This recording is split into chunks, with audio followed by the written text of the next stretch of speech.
Quyonimiz nima qilyapti deb o'ylaysizlar?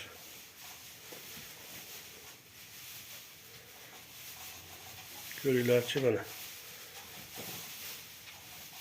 Hashaylar tishlab, to'plab, og'ziga to'plab.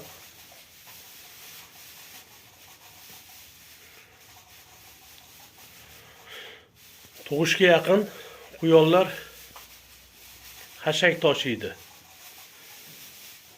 Raddomiga joy qiladi mana. Ya'ni mana raddomiga joy qilyapti.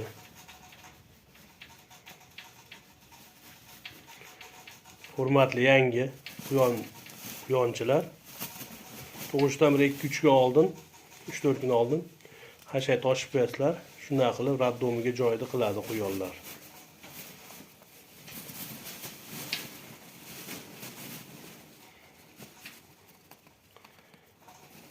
Eson-omon qutulib olsin. Like'larni bosib, obuna bo'lmaganlar obuna bo'lib qo'yasizlar. Inshaalloh quyonlarimiz tuqqan paytida ham ko'rsatib o'tamiz. Tug'sa biron qiladiganlarimiz bor, albatta. Biron qilib qo'yilaveradi. Har safar ikkovlamiz bolalari biron bo'lyapti.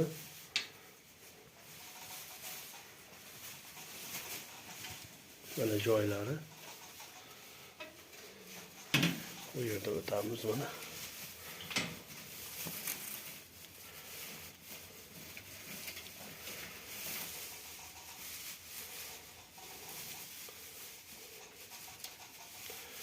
Barakotli bo'lsin ilohim. Albatta obuna bo'lish esdan chiqmasin. Sizlardan iltimos qilamiz, obuna bo'lib qo'llab-quvvatlavorasizlar. Somondan ko'ra sholi-pohol yaxshi ekan. Shuni ma'qul ko'rdim men.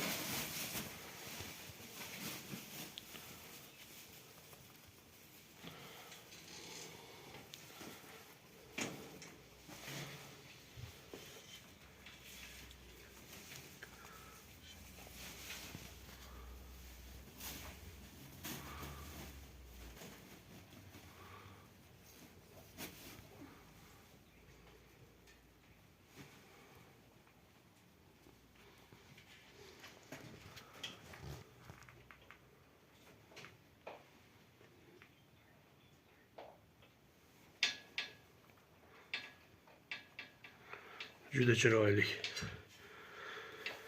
Yuzlar ham ancha.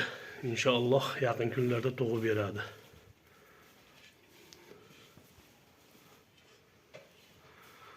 Barakasini bersin ilohim.